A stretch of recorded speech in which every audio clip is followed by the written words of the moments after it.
If you watch this channel, you'll love us on Main, where we do deep dives into the greatest cricket stories every week at Good Areas. How did Virat Kohli play that shot? What is so weird about Neil Wagner? And explaining the incredible misery of being a New Zealand opening batter. Visit our Good Areas site today. Want to show the world that you not only love cricket, but that you know the game deeply? Well, you need a Bodyline t-shirt. In fact, at Bodyline t-shirts, you can actually buy a t-shirt about Bodyline, but also tees inspired by the greatest players in our game. Head to Bodyline t-shirts today. Welcome to the Wagon Wheel. I'm Jarrod Kimber. This is the cricket podcast where we answer your questions, yours specifically, not anyone else's, about the game, and we go deep and we go weird and we go wild and all sorts of things happen. And we'll be and if you want to ask questions, of course, the best way if you're on the YouTube is always to do that via the super chat function, especially if the chat gets bumping, and sometimes the chat be bumping. But the best way to get your questions in generally is to go via patreon.com/Good Areas podcast. And you can put them in like Patrick has, who says, should Australia consider rotating their quicks this summer, or with Pujara out of the team, is it no longer as necessary? I remember seeing this question come in. I thought that's kind of the way that I've been thinking about it. But I also think that they are a lot more of a five-person attack now. Now, having said that, Mitch Marsh and Cameron Green's injuries, and who knows if they're going to give Aaron Hardy the ball. But I think their plan is to be a five-person attack. And if you're a five-person attack, you don't have to worry about this as much as you used to. But I'm also starting to think more and more that it's very hard for bowlers to be at their full strength ability in game after game. So I'm never against the rotations. I think the way that they are sometimes done maybe isn't always as ideal as they should be. And I still think there's an element of players thinking they're dropped when they're not. But I do think in the future, it's the best way of doing it. This isn't the old days where we let our bowlers come in and just not, bowl slow and whatever. We expect everyone to be bowling their best ball in Test cricket almost all the time. And if that's the case, the only way to do that is by resting people. Yashar says, in 3 to 5 years' time, what do you think will be the best T20 league behind the IPL? I think it'll be the SA20 due to the quality and influence of the IPL owners. No, it's just there's not enough market there, Yashar. Quality of the players won't be a problem. Getting anyone to watch it outside of South Africa, I think, is going to be a problem. It's not particularly held as a hugely high competition at the moment when I talk to people.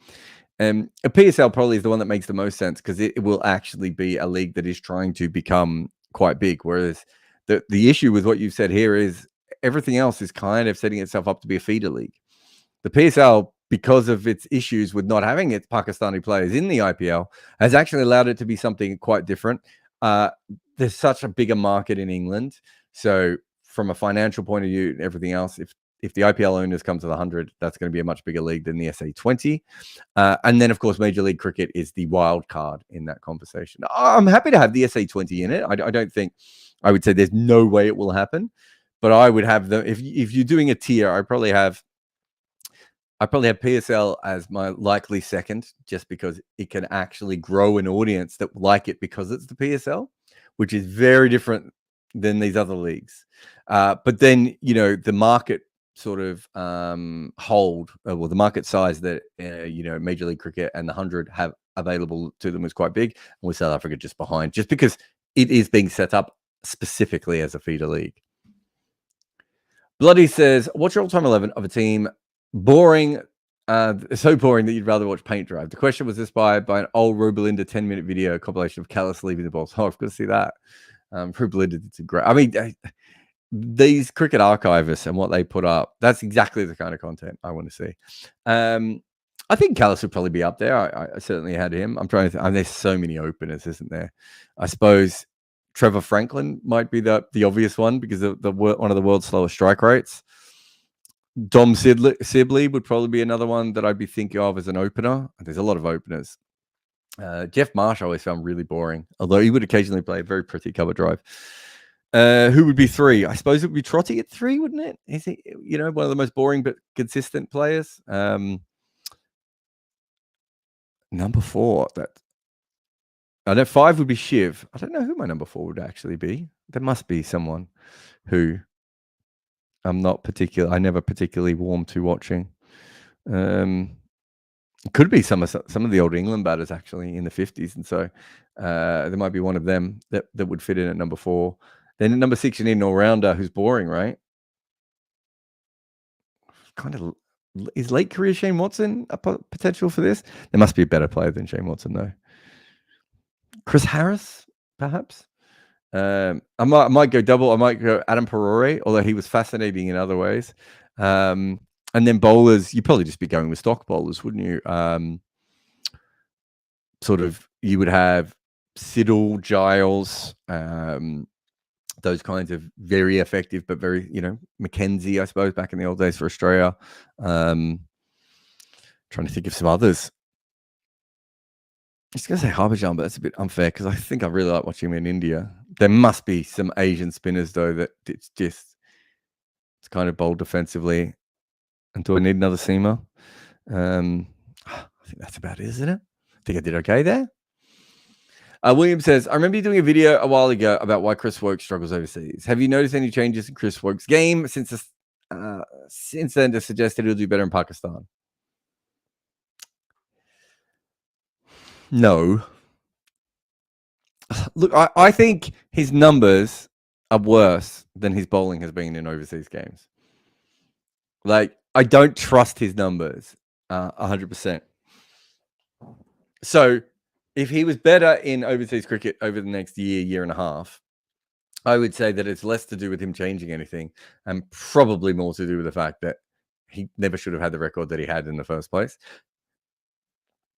There's also an element of, now that there is no Anderson and Broad are not going to come back. He just has to get better. And I think Brett Lee's best part of his career was probably when McGrath and Warren retired, right? And he had to develop really, really quickly. So there's an element that could happen with Woakes, but there's also just an element of, like, what's he average, 43 or 44 away from home or something? It was like more than that for a long time as well. I just can't imagine. He's just not a 43. I mean, if you told me he averaged 35 or 36, I'd be like, okay, he didn't develop correctly. And, probably when the ball was doing anything, Broad and Anderson got it before him anyway. But I can't imagine that he's like a 43 or 44. I mean, that's like Carl Hooper or Joe Root level bowler, right? Like, he's not that. Ali says, how did Sucklane's doosra action never raise any eyebrows? Is it possible for any modern bowler now to bowl doosra within the ICC limitations? I think he bowled his a little bit differently to everyone else's. But also, I don't think at that stage he did the classic finger spinner thing that has been done from Sonny Ramadan? Did Tony Locke do it as well? I know Sonny Ramadan did it. There's a lot of old off spinners who had long sleeves, even on the hottest of days, right? Because they knew occasionally they were going to get in trouble. My memory of Sucklane was he a 3/4 length sleeve guy? I think he was. By the way, 3/4 length sleeves are the best cricket shirts, and I don't understand why it's so hard to buy them. And when I was a kid, I used to have to like cut off the sleeve to make it the exact length that I wanted. Especially if you're a bowler, that's kind of what I want. Anyway, that's an aside, but 3/4 length sleeves. Yeah, so I think there was an element of that with Sucklane. I've talked to people who did tests and everything, and they always felt that Sucklane's doosra was actually probably, if there was going to be one that was in the legal limit, they thought it was his. So that helps. Like, if that's what the general consensus is, it's very different than, say, with Murali, where I think straight away everyone went, that doesn't feel right. That feels worse than his off spinner. Johan Botha was another one where I just remember people in the game going, it just looks wrong. That wasn't the case with Sucklane Mushrak. So, yeah, I think that was a problem. But really, if you look at it, outside of Murali, there's a long period of time where bowlers aren't being tested at all. And by the time that becomes a big deal again, Sucklane Mushrak is, gone. So I think the worst actions we saw in cricket were probably, 2005 till 2014. And I think that's when there was a lot of people and I would say that there was a huge amount of bowlers whose actions were a lot worse than anything I ever saw Saki bowl. Arudra says, suppose that India decided to randomly pick this 11 of players who played their most recent and probably last test for India between 2000 and 2023. Mayank Agarwal, Prithvi Shaw, Pujara Rahane, Vihari, Ishan Kishan, Washington Sundar, Shabaz Nadeem, Giant Yadav, Navdeep Sami, and T Natarajan. Other than the current Indian team, what other current teams would you back to win? I'd back a few. Not because I don't like the bowling in that side at all. In India, it's obviously a little bit better. Washington Sundar, I still think will be a good bowler, but at the moment, I don't think he's a frontline bowler in Test cricket. Shabaz Nadeem, I think, probably needs a lot of assistance. Giant Yadav is actually, I think, he's okay. I don't have a huge problem with him. But like, let's say he goes up against South Africa or Australia. I don't think he's better than the spinners that those two teams have, for instance. And then the seam bowling, I like Natarajan and Saini's fine. I don't see that as an attack that's going to get 20 wickets a lot of times unless the opposition batting just can't bat. So you would have to go up against. I think that's a lineup that would struggle to beat South Africa consistently, just because South Africa has so much more power on the bowling side, even if South Africa can't, bat. New Zealand's sort of fallen off a little bit. Bangladesh would be interesting against that side, by the way, I think. Who else do we have? Australia should beat that side. I don't think England would be too worried going up against that kind of a lineup. Now, maybe it's England of a year ago rather than England of right now, but I don't think England, not that long ago would have had an issue there. But there are, and Sri Lanka would be really interesting against that side as well. So, yeah, I don't look at that team and be like, oh, it's awesome. I think there's a lot of talent there. I don't know if Agarwal, like how he's still going, but Prithvi Shaw, obviously, he's a test match player. Pujara could still play test cricket. I haven't seen Rahane bat in a little while, but, Vihari, I have no issues with. And then the bowling I've already talked about there. Ian says, given the relative lack of success of spinners in Pakistan in recent years, spoken about on a recent footmarks, could England just have risked taking in 2 instead of 3 plus Root? And on this, do you see Rayan Ahmed bowling much? Well, he's not playing in the first test, Ian. It's one of those things. I think Pakistan's a really interesting place to play test cricket traditionally. And I don't think anything at the moment is massively all that different. It's pretty similar. And I think the issue in Pakistan is what's the best bowler to use? And I don't know if there's a great answer for that, right? So if you look at, I think I've looked at these numbers before, but I'm pretty sure that spinners do better in South Africa and in New Zealand than Australia. I want to say that's right. Maybe the last 20, 25 years when it comes to overseas bowlers, right? But the problem is that Australian pitches are so flat that you need a spinner there to rest your fast bowlers. Whereas in New Zealand and South Africa, and a little bit different of modern New Zealand pitches, but we're talking, in generalities over the last 20, 30 years. Having a spinner doesn't always help that much because the game moves so quickly that you're just taking away from another seamer, and your bowlers don't always get that tired because they're not always high-scoring games. Whereas in Australia, you're going to have to play on some pitches that are going to be 400, 450, 500, right? And so it's a very similar thing, I think, with Pakistan. When you look at these Pakistan wickets, I think you can make that claim in that the seamers have been slightly better, and so you don't need as much spin. But the issue becomes when you are bowling long in long times, you are asking your bowlers, your seam bowlers, to bowl very long spells consistently in the heat, which means that it affects the entire series. And so I think that is one of the reasons that people do that. I think there's an automatic where in Pakistan we need spin. And I think in Pakistan does that too much. And I think your general principle is right, but I think it's more to do with on flat pitches, it is better to have spinners than it is seamers because you can get your spinners to bowl 50 overs without too much trouble on their body, right? If you ask them to do it 5 games in a row, it might kill them, but they can bowl 50 to 55 overs in a game, in a 3-match series or a 4-match series and be okay. Other than that, they end up being Yasir Shah, I think. But so I do think there's an element there of the wickets are a little bit weirder. And this is why, we talk about it a lot in my work is, Not every Asian pitch is the same. Not every, green top kind of wicket is the same. There is a variety of these kinds of situations. And we have to be, cricket teams have to be just as aware of that as we are. All right, we'll take a quick break here on the Wagon Wheel. We'll be back in a moment with more. Sometimes you just need to take the slips out and bowl defensively. And you also need to be careful with your computer's defense as well. If you need a VPN, go Nord. NordVPN.com/Kimber to get a 2-year contract with a discount, plus 4 extra months and gifts in some markets. It's completely risk-free with Nord's 30-day money-back guarantee. The link is in the show notes. So put in some dot balls and turn them into maidens via NordVPN.com/Kimber.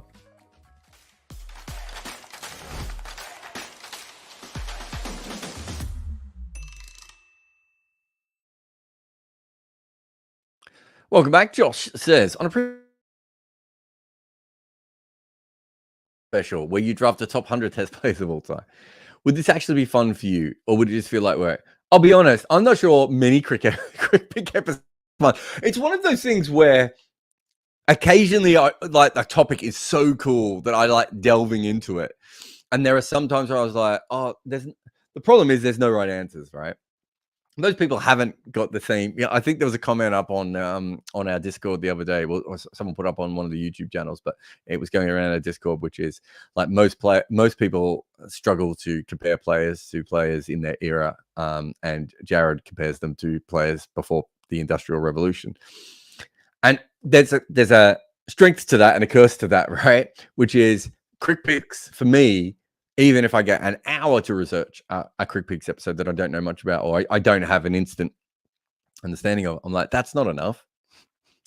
So your idea, Josh, is brilliant, and we might do it. I probably should, remind Bayram of this if we get to the 100 episodes. But there is an element of it. I don't know if I think in some ways I'm a very good person to have on those episodes, but also the wrong person to have on those episodes because there's so much. I think what Bayram and Estelle do is much more simple and more than what most cricket writers or cricket content makers would ever do, right? They both do the research, but the problem with me is I'm almost, when we were doing the art of batting, I just got stuck in the research for so long, because I had to make sure that everything was absolutely perfect all the way through. And so that's how it's one reason I haven't done a lot of the list stuff. And realistically, I think I've mentioned this before, but the Thinking Basketball podcast probably opened my thinking up a little bit to more of like, they don't take the rankings all that seriously. They take the methodology very seriously. And the problem with Crick Picks is that's not what you do, right? You do actually end up having to take the rankings quite seriously. So there was even a discussion on the art of batting, and it started as the idea of we will list the 50 greatest batters of all time. And by the end, it was almost like, do we even need this chapter anymore? And like we did when we like it. And I think it does a lot of really cool things, that chapter. But for a while, I was like, is this exactly where we want to go with this? So yeah, I think that's a very, very, it's a good idea, but it probably would be torture. I think when it comes to me, it's just, I don't think I'm as natural coming up with lists and everything else as anyone else, but I'm very good at the methodology. And that I might take like 4 months to work out what my methodology should be on that. Because I can tell you at the moment, like, how do you compare batters to bowlers? How do you compare spinners to seamers? And we haven't got to all-rounders yet. Not even wicket keepers. Vivek says, why do most cricket players wear hats even at night on the field? It's to do with during the day, obviously. I don't think I need to explain that one all that much. But at night, it's also to do with the fact that the angle of the lights. So if you look up, those lights are so bright, and you can, for a moment, you can momentarily blind yourself. So I think it's a little bit to do with that when it comes to the lights. You don't want to be in a situation where you suddenly get that sort of flash in your eyes. Obviously, it's probably very similar in a game, in a test match or whatever else, but also the sun is just a big part of it. So that would be my guess, Vivek.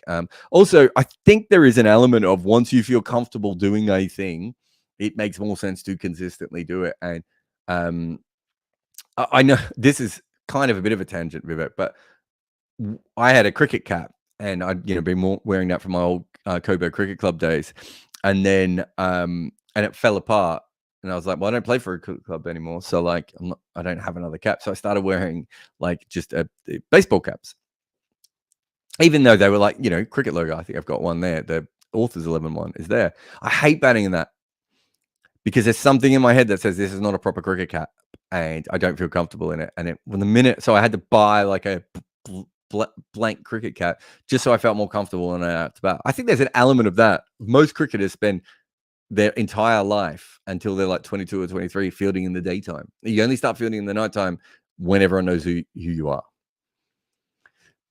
Ben says, I suspect speed guns in the past were totally unreliable, and anecdotal evidence for speed needs a large pinch of salt.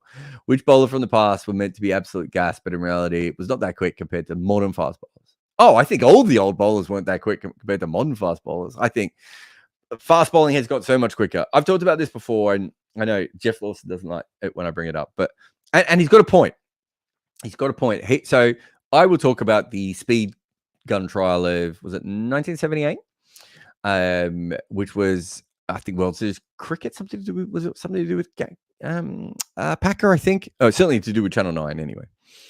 And they decided to bring out all the fastest bowlers in the world, and then they measured them. Now, the speed gun, the testing system was used back then was a little bit squiffy, Ben. I think that's fair to say. But through that data, what we found out is that Jeff Thompson was 152 kilometers. So, over 95 miles an hour. I think it's either Andy Roberts or Michael Holding who's next, and they're at about 141, 142, so 10 kilometers slower than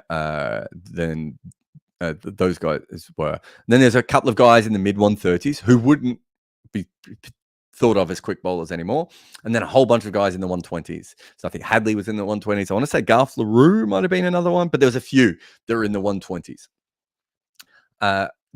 These days, we wouldn't even invite bowlers of that speed. That was in the 80s and the 70s when we are told that fast bowling was faster than anyone else. And being that Jeff Thompson is probably one of the most tested fast bowlers of all time, we know that his speed is right. We don't know if the speed system was correct, but we know that he was probably somewhere over 150 kilometers quite regularly, and he wasn't at his best at this point. So he might have even been faster, 2 or 3 years before he injured his shoulder. And I think that's fair to say. But we also know that the speed gun was still saying that the next best bowler was a lot slower, and that there was another level, and then underneath them, there was another bunch of bowlers when you go through that old speed test. It's all on YouTube if you want to have a look at it. So if that's the period of time we were told that like fast bowling was when it was king and whatever, and we can tell that Tomo was like a yard and a half quicker than anyone else, and then the next tier was like another half a yard quicker than everyone else. I think we know that fast bowling has got a lot quicker over the time, even before we look at the fact that speed gun tests have got a lot more accurate and everything else. So I don't think Larwood would be considered fast by a professional cricketer anymore. Larwood was rapid at that time. I don't think Truman would be considered fast. And I certainly, Linmore, any of those guys, I don't think they would be considered fast bowlers if they came back to bowling cricket today. That doesn't mean that they're not fast. Because, and I've had this conversation with so many former players, and it's so frustrating. They'll be like, you have no idea how fast. And I was like, yes, but you never faced anyone quicker than that before. So if you're facing the quickest bowler in the world, they still feel really, really fast, right? Because you've never faced anyone quicker. So it doesn't matter if they are fast today. It mattered if they were fast then, right? And they don't want that argument. They want it to be like, I've had cricket history people tell me that I'm wrong and that Larwood actually bowled at 85 miles an hour. I'm like, maybe once when he was hungry down a hill with a wind behind him. You look at Larwood's bowling and it doesn't look like modern bowling. The ball doesn't come off in the same way. It doesn't look like he's as fast as Scott Boland, right? But when you look at the batter reacting and everything, they do look really fast. And that's because those guys had never faced anything like that before. Being the fastest bowler of your era means that you are the person that everyone is terrified of. But if you were to take that exact same pace, like we know that Fred Spofforth, for instance, we can see recreations of him and Barton King that I've forgotten the guy's name, but there's a guy who does it. I've completely forgotten his name, but there's a guy who does it on YouTube. You can tell watching them that they look a lot more like kind of medium pace bowlers from club cricket when you see these. We have like frames of them, and they're sort of animated between the frames. It's brilliant work, but you can tell that you are not watching Shoaib Akhtar, right? You are, and you're not even watching Ray Linwall. You're looking at a level beyond that. So we know that there has been a constant evolution, and we also know, because in the last 10 or 15 years with Hawkeye, we're getting a more accurate portrayal of speed. I still don't trust all the speeds that I see, but a more accurate portrayal of speeds, and that bowling is slowly leveling up at speeds again. That doesn't mean there won't be outliers who can't be slightly quicker, and it won't mean that some of the old guys weren't quick. But the truth is that I'd be shocked if there aren't dozens of bowlers who can bowl at the speed of Michael Holding or Andy Roberts now, minimum. I would say even more than there were at any other time. That doesn't mean that facing Michael Holding wasn't terrifying back then, right? And it's a bit the same with boxing. I'm sure that there are people who punch harder now in boxing than they ever have at any other stage, right? Like, Sonny Liston hit really, really hard. I've seen lots of footage of Sonny Liston. I don't think he hits anywhere near as hard as the modern boxers do, right? But all those boxers have got used to lots of different people hitting them very, very hard. So things naturally move on. Now, there are times when sports evolve in a different way. I don't know. I think probably pre-war, World War II, we probably were having more and more fast bowlers coming through. And then after the war, we had more skill bowlers coming through. So there are probably periods in time when we have slower bowlers than we needed. I think a big change, though, was the front foot no ball law, which I think has changed the kinds of bowlers that we have had. And I think it meant that it made more sense to bowl seam. If you're trying to bowl seam, you can bowl pretty much as fast as you want, as long as you can keep the seam straight, which is very different than swing bowling, of course, where you might want to bowl within yourself when it comes to pace. So I think there are elements of different eras, and I would say that 75 to 85 was probably an era where there was a lot of fast bowlers compared to maybe 85 to 95, where you had maybe a few more skill-based bowlers. And then, of course, we then had another, era where we had Lee and Akhtar and Tate all coming on at the same time. That looks like another little peak, right? But overall, I remember seeing people like Tim Bresnan get close to 90 miles an hour, and no one ever saying he was a fast bowler. Chris Woakes, no one talks about Chris Woakes as a fast bowler. These guys have touched 90 miles an hour, right? Like, they are not slow by traditional metrics. Both of them are obviously far quicker than Larwood, but they have none of the fear factor because everyone has grown up facing lots of faster bowlers all the way through. Roger says, in 2004, India drew with Australia at the SCG after setting Australia a target of 443. And Australia finished on 357 for 6 with Kadich on 77 not out. This is often thought as Australia holding on for a draw and a missed opportunity for India to win a series. But couldn't Australia have seen it as a missed chance to win the series? I've never heard it described that way. I mean, now you might describe it that way, Rudra, but I don't think you would have in 2004 because it's just not how teams thought about things. I remember the game, but I don't have like a photographic memory of that one. But that wasn't how we thought about things back then. We thought, can you bat for a draw? And if you can't bat for a draw, then can you stay in as long as possible? And then if batting normally doesn't work, can you block out completely for a draw? Was like a normal thing that around that period that teams did. So yeah, it was I think that's just the way that it was looked at. It would probably be looked at now as Australia having a missed chance to win the series. But I think if you go through the history of cricket, you'll find a lot more egregious versions of that. And even more recently it wasn't really, the one I remember is I can't remember what series it was, but the India and South Africa one, where India got really close and sort of blocked out at the end. That was one of the first times where I felt I remember saying India have given up a chance here. And there was still a lot of dissenting view going, no, you don't lose, blah, blah, blah. And I was like, no, you play to win. And so that was the period where I felt like it swung. and teams started going, teams and the media and fans started going, no, you should go for this. Before then, I don't remember this one, but I remember others that Australia were involved in where I would be swearing at my friends going, what are you talking about? Like, they're there to win the game. And it just wasn't the way that people thought about it. I think I did a video recently about India's record and about the draws and everything. And that test match where against Bangladesh. And I was saying, if you look at it up until very recently, teams' first choice in test match cricket was not to win, right? It was to not lose. And, I was talking to my son about this the other day because he was, and when we were chatting about it, and my wife was backing me up and going, yeah, that's kind of how test cricket was played. He was looking at us like we were alien because it didn't make any sense to him. So that whole thinking that myself and my wife and many cricket fans and cricket players were brought up with kind of doesn't make any sense anymore. But for the longest time, it was like the predominant way that we thought about cricket. Like, you play to not lose, and that is the whole idea, and you try and do that as much as possible, and then eventually, hopefully, you win a couple of games within that. We will have a moment here on the Wagon Wheel, and then we'll be back with more stuff from the pre-industrial revolution, maybe, and also like recent. NV Play helped me make this content. For detailed performance breakdowns of your game using technology and data, contact them today. Hit Wicket is the cricket game backed by Harsha Bogle and me, so it's full of nerd energy. This strategic cricket game isn't just about frantic tapping. You make decisions based on how cricket actually works. You've got to set a batter up, right? And you can't hit a six from the first ball.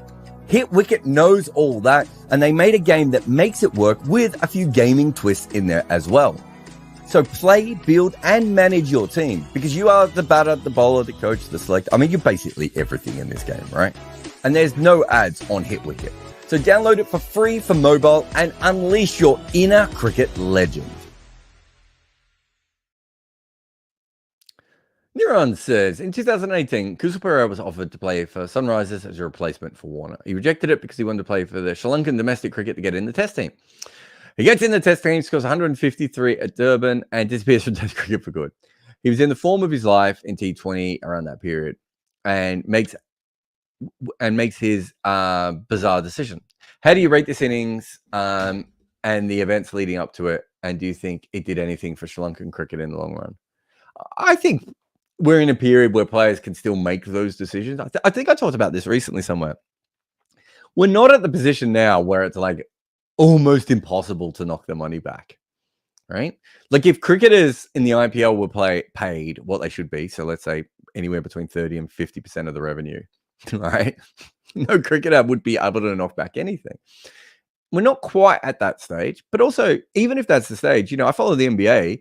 Lots of European players don't come over, right? They make okay money in Europe. They go on to have really good lives. Maybe they don't like America that much. Maybe they think if they come over, they're going to be the 9th best player on a team, and that's not what they want to do. Or they're going to play a role that they don't particularly like, whatever. People are allowed to make decisions, Niran. I mean, I don't have a problem with that. I work in the media, and I've seen really, really talented people give up obvious career advancements or great positions for many different reasons.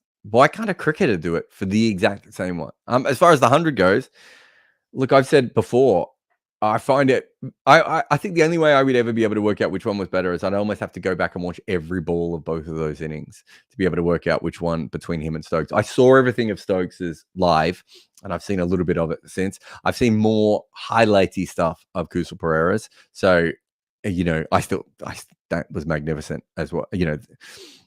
I said recently on a thing that Ben Stokes might have played the greatest innings of all time and also the second greatest innings of that year. And this guy got really upset.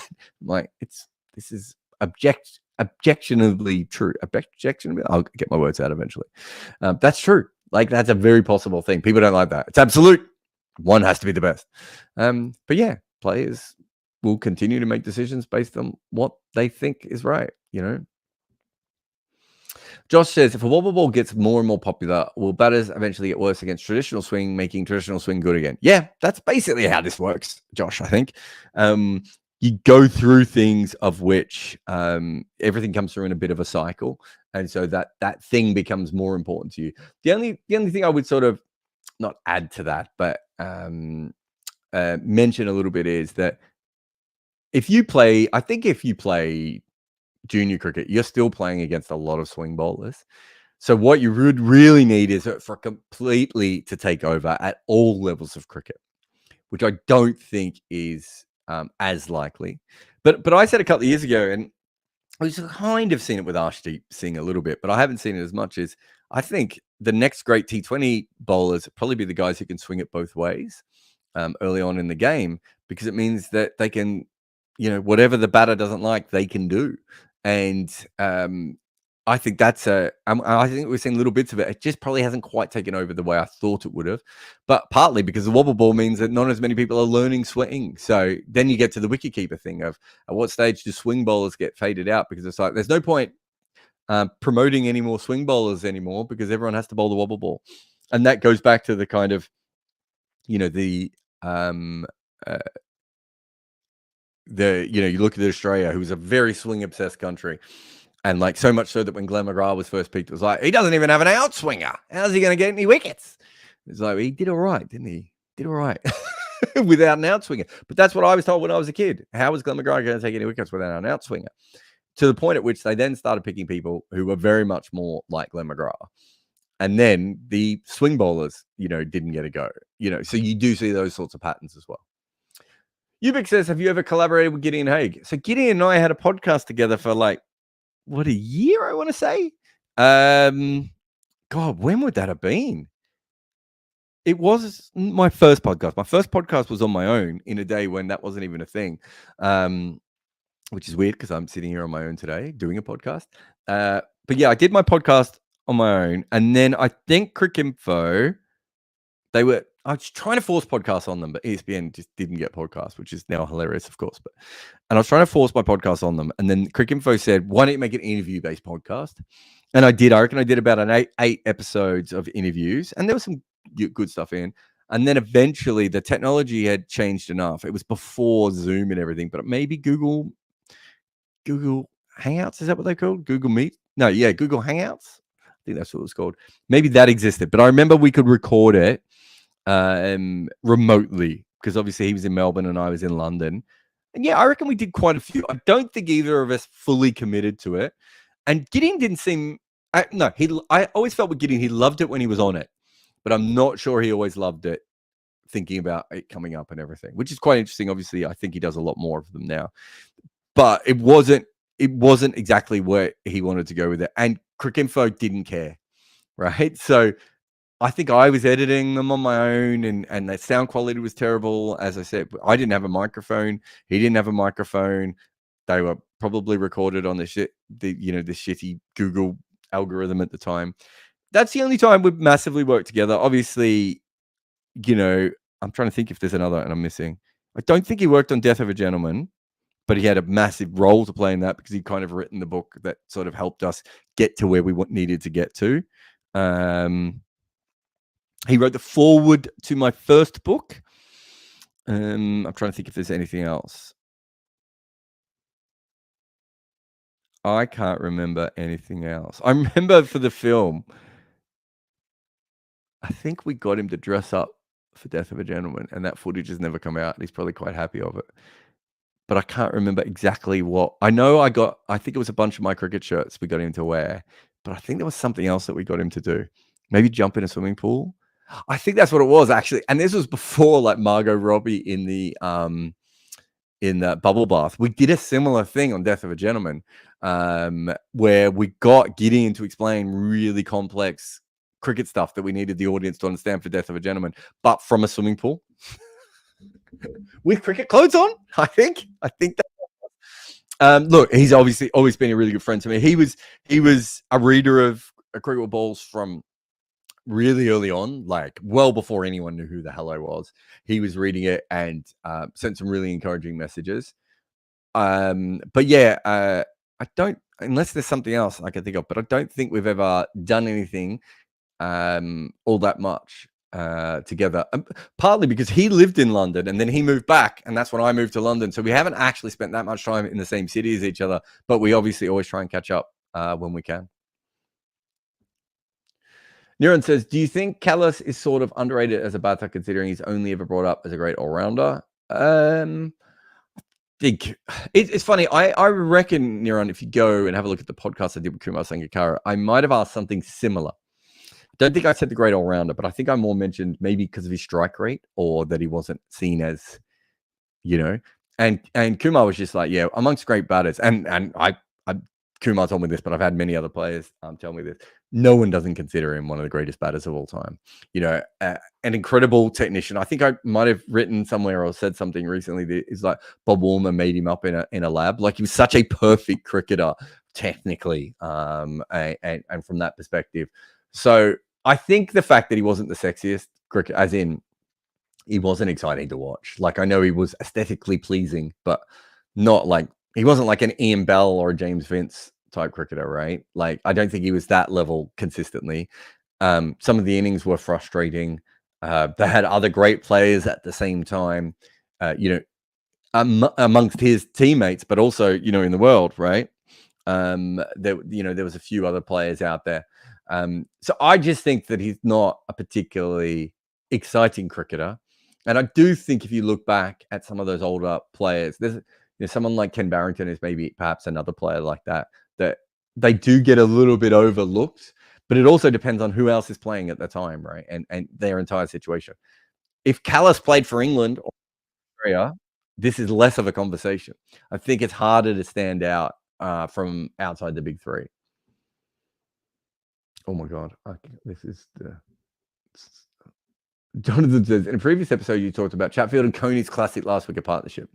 But did you know there was a rather good rock song written about this moment in cricket history? It's called Carisbrook, and the band is called the Nay Nay Express. I had no idea about any of this. The album also has an impressionistic stoner doom metal infected battle about the innings when Chatfield beat his high score and then was hit by a bouncer and required off-field resuscitation. The band isn't active right now, but was part of the beloved underground scene in Auckland for a long time. Anyway, if you do your Coney interview, you might like to play the song. Coney would certainly know about all this, I'm sure. No, I didn't know about that. There are some really cool, like, obviously there's a Half Man, Half Biscuit, Fred Titmus song. There's the Parables of Glenn McGrath's Haircut by Tism. There's like a few like really sort of undergroundy type songs that have been written by not famous bands that are very cool. This one I did not know about, Jonathan. I will look that up. I will try and get Jeremy Coney to sing it. I don't think he came over to the UK this year. We were supposed to catch up. In fact, I probably still owe him a phone call about my book. But to be honest, I was picking his brain for pretty much the whole about 5-6 months beforehand. But yeah, I didn't know about this, but that's absolutely awesome. It feels very New Zealand, all of that. Shirab says, did you have a look at the most recent IPL? Did you? Oh, okay. Have I looked at the most recent IPL retention rules? I haven't done it yet. I will look at them all. I mean, I've got a couple of months before the auction. I've saved about three pieces, and I think Ari sent us a message as well with more details on it, but I haven't gone through them these days because I don't work for franchises. I'm probably pretty unlikely to do the sort of loophole thing that I used to do, because I used to get paid a lot of money to find loopholes in these rules, and I don't do that as much. But I might have a look to see if there's anything specific that's interesting or not. I mean, the obvious one is that you can grow back your virginity and become an uncapped player now. Ben says, if a businessman from a random non-member country wanted to give said random country's cricket board a large amount of money, would their money make a bigger difference in the women's game or the men's game? Oh, women's game always. I think, it's incredible to me watching women's sport sometimes and the little amount of money that they can make and how much they can turn it around. And I think one of the major differences at the moment, and this probably wasn't always the case, but women's sport is just such more of a grassroots thing, right? Like, people are used to not being paid. And that's not the case once you get past like club level cricket, really. like even school cricket in some cases. Like, people are paid to do all this. So once you get past club level cricket, most people aren't used to getting paid are used to getting paid in men's cricket. And so that money doesn't stretch as far. Whereas in women's cricket, what you can do is really change it. But also, this is what I've been told by someone I really, really trust in inside cricket. They were saying that one of the really cool things is with women's cricket, they don't get the hits, obviously, on Crick Info or Crick Buzz, or they don't get as many views on the TV, but they do very well, women's cricketers, on social media. They're better at using it. There's a little bit more freedom. They're not as afraid as, say, some of the male cricketers can be. There's a few different reasons for this. The fact that they're the women's professional cricketers, and all these things play a part. And so a little bit of money can really be quite beneficial because of the ability to be viral. So it's a really, really interesting one that someone was taking me through not that long ago. Sriram says, the seam bowlers really get extra assistance due to overcast conditions. We often hear about this on commentary, but I haven't read any scientific reason for this. I grew up in Australia, and the ball seemed to swing quite a lot on sunny days in Australia. Of course, in South Africa, they believe that sunniness quite often on the high veld will mean that the pitch will open up a little bit and be better for bowling. So those two things instantly play a part. I would also think that bowling on a cloudy day, you're not bowling under the hot sun, and so you maybe feel a little bit more energy. Scientifically, I haven't seen this proved, and I don't know if CricViz. I said ages ago, this is like 6 or 7 years ago, very different kind of CricViz back then. I said, if you want everyone in the world to talk about you, surely you just prove this as right or wrong.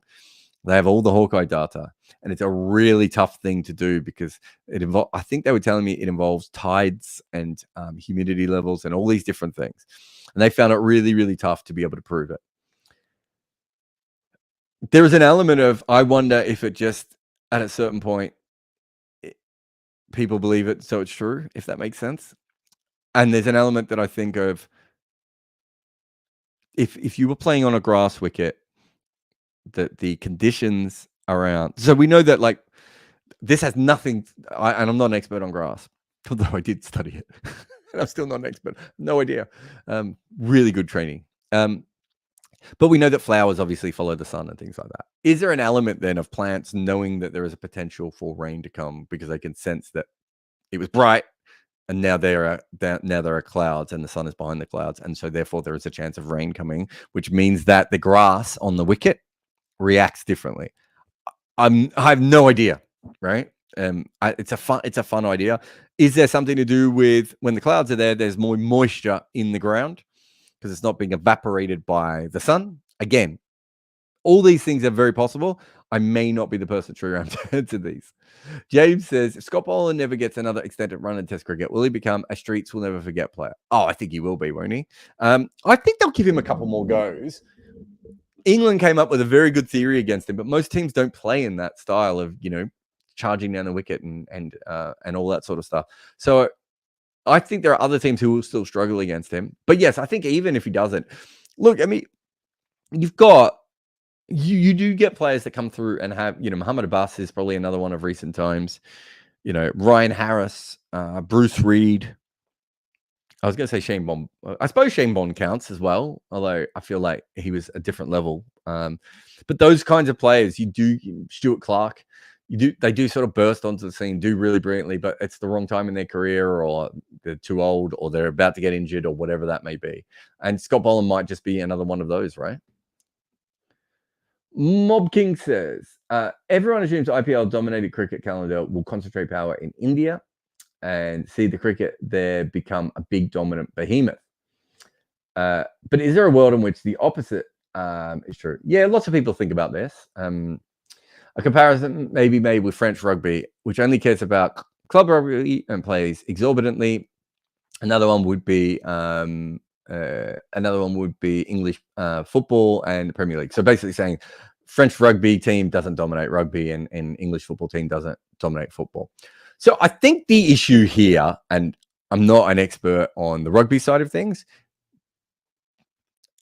and I'm not as much an expert on the football side of things, but I think I understand the very basic premise is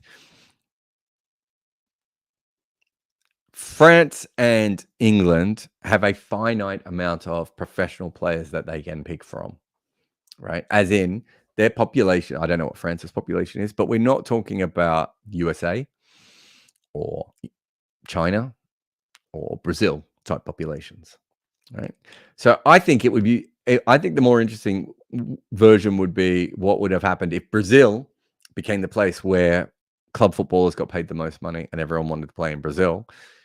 Would that affect them?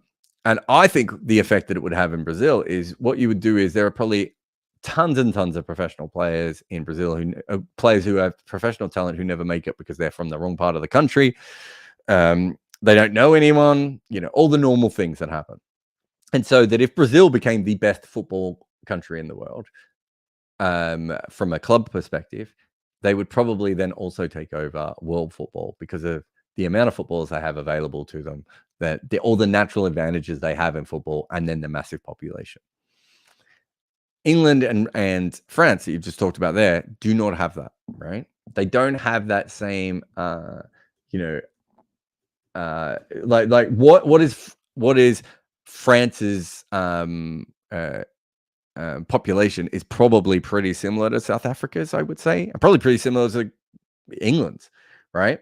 So they're not suddenly unlocking 100 million extra potential players over the next 20 years, right? Whereas that is what Brazil would do with that. That's the thing with India is we know that India's cricket has been locked off in parts because of the way that England, it's a class-based sport, right? Like in most countries on earth, it's a class-based sport. So people from the right kind of families, people from the right kind of cities, people from the right kind of cricket environments kept getting picked. Whereas what the IPL allows for, and the money that the BCCI has as well, is for cricketers to come from everywhere, which unlocks a huge extra talent pool that England football and French rugby probably didn't quite have. I would say French rugby might have it a little bit more because I don't know how nationwide the passion of rugby has been for France, and it seems to have got bigger and bigger over the last 10 or 15 years.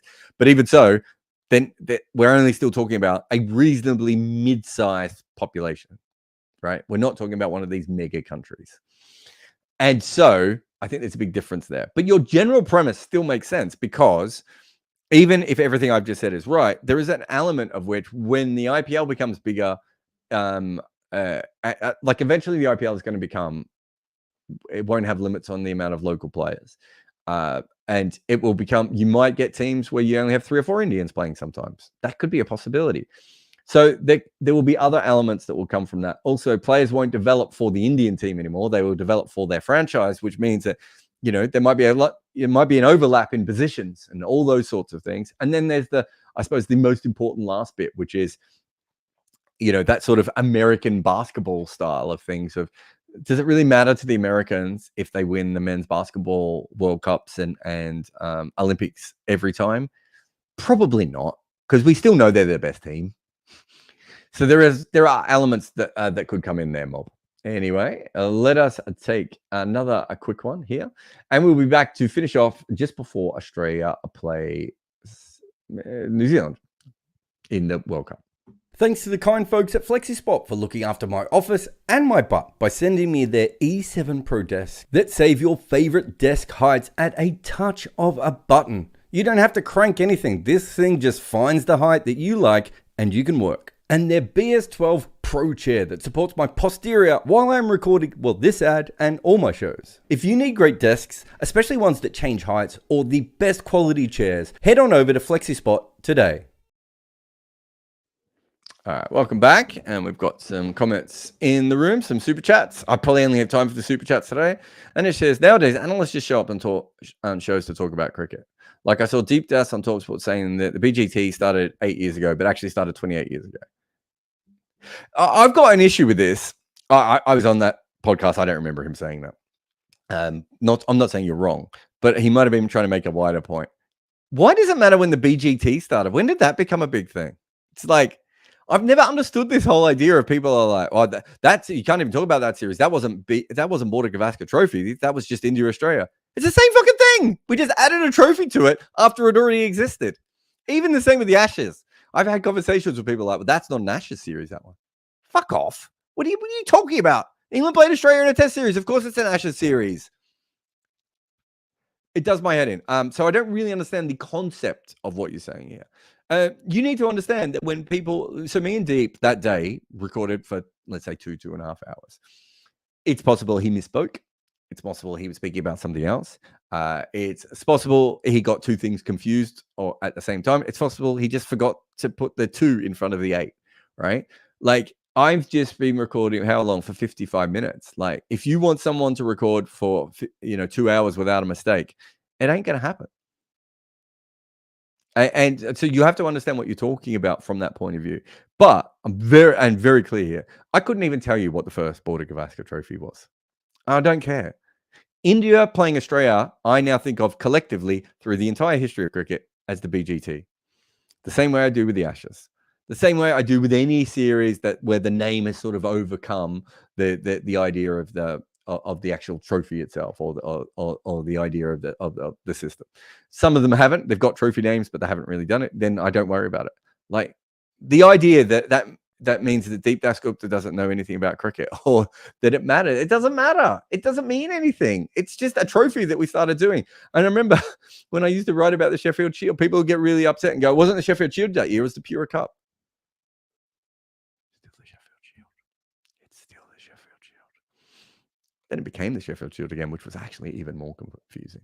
So I don't worry about that. But in general, the bigger point I would say is you come in and you listen to, let's say, a 15-minute podcast, right? Remember that he's been recording for 2 hours and that he's not going to say everything absolutely perfect. And this is the most important part. You don't want him to say everything absolutely perfect. And here's the reason, because then it would just be someone fact-checking themselves all the way through, making sure they never said anything that wasn't 100% correct. You want a conversation. That is not an important thing to worry about. Kartik says, interested to see the narrative of Multan from England Press and your TalkSport co-host Bumble after gaslighting India result-orientated pitches with no toss factor. Huh? Interested to see the narrative of Multan from England Press tour. Didn't England have already toured Pakistan with far flatter pitches than this one? And and the narrative at the time was England made Test cricket exciting. They may not be able to do it again this time. You've already missed it, Kartik. I don't really understand. Yeah, this is. I think these are the sorts of comments that come from. You've got a chip on your shoulder about something here, something of which doesn't really mean anything to me because I don't give a shit. What I promise you, whether it's the English press, the Australian press, the Indian press, the Sri Lankan press, the Bangladeshi press, the West Indies press, most of them only think about things from their own personal view. They only usually think about things that have happened recently and how it's going to play to their own audience. Kartik, you've got better things in your life to worry about than what the English press make of a flat pitch in Pakistan. They've already moaned about them. They probably moaned about them beforehand and you weren't paying any attention. Do you know what I mean? Just get over it. Who gives a shit what the English press say about cricket anymore? I'm not slagging off my friends in the English press, right? That's not what I'm saying here. But why does it matter to you what the English press say about a test series in Pakistan? I just don't understand why it would even occur to you to worry about it, right? Worry about the cricket. Worry about the game. Worry about what interests you. Shubham says, Ishan Kishan or Saim Ayub. Oh, higher ceiling. I feel like I don't know enough about Saim Ayub at the moment. I feel like he's a player who I've seen play and I have no strong opinions of. I'm just having a look here. So he's played a couple of tests, hasn't he? I'm just having a look at his record overall. So in first class cricket, he averages 41. That's kind of what I would expect of him, I would have said. Look, I have stronger views with Ishan Kishan. I don't know if I think of Ishan Kishan the way that a lot of fans do. And I remember doing a thing about, potential Indian World Cup squads when they lost. So when they lost all those games, when they lost the 2022 World Cup, and I did that big long T20 thing. And I don't think I put Ishan Kishan in my probables. I think I'm right. I think it was Ishan Kishan. I didn't put in there. And people got really, really upset. And I was like, I just don't know if he's that level of player, guys. Like, I think he's had a couple of times. And if you look at his record in T20 cricket, in IPL cricket, I should say. Let me just have a look here. He hasn't had that many great years of IPL cricket. So he hasn't averaged over 35 more than once, right? And he's had some very good fast scoring years. So I think his last couple of years have been quite interesting. But he also had a couple of years where he didn't even score that fast. I've seen a lot more of him, so I have much stronger views on him as a cricketer. So at the moment, I reckon I'm probably going to go with Siam Ayab just because I don't know anything about him, so there's a mystery there. But realistically, it's probably still Ishan Kishan. But yeah, it's not. I don't think that's one I can quite answer from that point of view. But yeah, I don't. I wonder if how old is Ishan Kishan now? It's 26. So I think it's very possible that I was right about Ishan Kishan for a long time, but that when he hits 28, 29, he might find another level that we haven't seen from him, and he'll be able to match his power and excitement with more consistent batting. So I've seen enough to say that he could do that. It just hasn't happened yet, and he's about to reach his peak. Whereas Siam is 22, and we haven't seen much of him. So I don't know if I even have enough to say what it is that I would be going there. So I'm going to reverse it. I'm going to go with Ishan Kishan in the end. What's that? Kucha says, looking for distribution of batter declines from 0 to 10, 10 to 20. There is a spike in the 90 to 100, 100 to 110 bracket, as expected. Do you think cricket would benefit if we drop the century stats? Yeah. It's yes. My favorite one is that you are far more likely to be dismissed between 100 and 105 than you are from 95 to 100, right? And yeah, that's right. 95 to 99, I should say. And yeah, one is seen as a failure and one is seen as a success. And we're talking about a handful of runs between the two. What are we even doing here? I don't think. Look, I love the fact that we celebrate players for milestones from it's great for the player. But from a cricket point of view, I don't see how it helps your team, your player changing the way they are playing because of an arbitrary mark of the, because if we have enough tens together, we eventually have to change digits, right? Like there's something to me that doesn't make a lot of sense from that as a human who likes cricket. And watching players slow down in limited overs cricket to get 100, I'm just like, it's the worst. I hate it so much. And watching players in test match go out just after they've made 100. And I say this as someone who did that over and over again. And I feel now that is there anything I could ever teach my kids about cricket, it would be like, just ignore it. Raise your bat because people are being nice, but it doesn't mean anything. Is the job done? Have you got your team to a position where they can't lose this game? And if you haven't, keep batting. Indie Guy says, what's the Grizzlies ceiling next season with all healthy? And can Jar still be the player everyone thought he could be? Why not finish on a Memphis Grizzlies question? Huge crossover here. I just think when you look at their best, what are their best three players? Probably, obviously, Jar, Desmond Bain, and JJJ.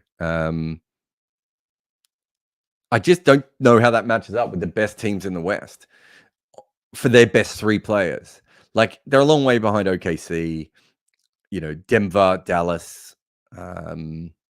maybe even the Lakers, although maybe not as much for the Lakers.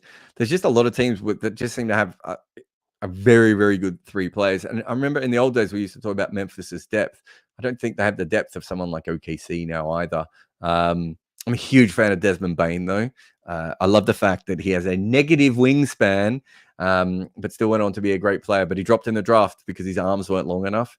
I think that tells you that we can overanalyze certain things and overindex things. But I don't think they're going to be a major factor. It doesn't mean I don't think they can win a lot of games in the regular season, but I don't think Memphis is. They wouldn't be my pick to make a conference final or anything like that. Get out of the first round of the playoffs? Definitely. But win a conference final or make a conference final, I don't see them as doing that. Anyway, that's me done. Thank you very much to Varun for handling the comments there. Thank you to everyone for chatting and everything else. I'm Jarrod Kimber. This is the Wagon Wheel, and we will see you again very soon for more of this kind of stuff. Action. Is it action? Anyway, so if you haven't subscribed to the channel, you should subscribe to the channel. People should subscribe.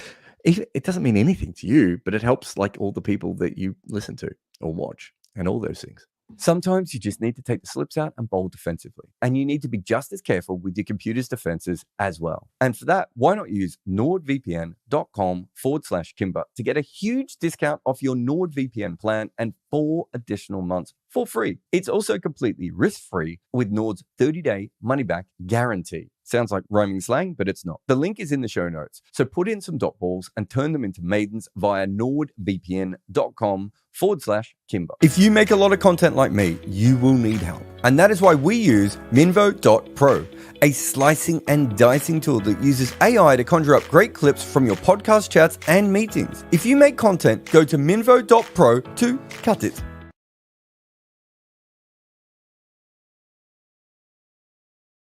I have a book out with Abhishek Mukherjee, and it is called Overthrowing Cricket's Empire. And it's about the stories of how each team beat England for the first time. We go all the way back to the demon Fred Spofforth getting annoyed at W.G. Grace for acting a little bit like Alex Carey. And then we come all the way to present times with Rashid Khan's England's redemption. We cover every single team to beat England in a major international, but we also talk about the incredible stories, like the barefoot basher from Fiji that almost played for New Zealand. In fact, this book is full of tales like that, like how Pakistan lost a top batter after he was on the run from an angry husband of a movie star he was having an affair with, and also how one future captain of his nation realised he might have to go out and bat at Lords and that he didn't own his own pads. Cricket was used as a tool by the Empire, but what happens when those nations grow up and get good at it? Find Overthrowing Cricket's Empire on Amazon today.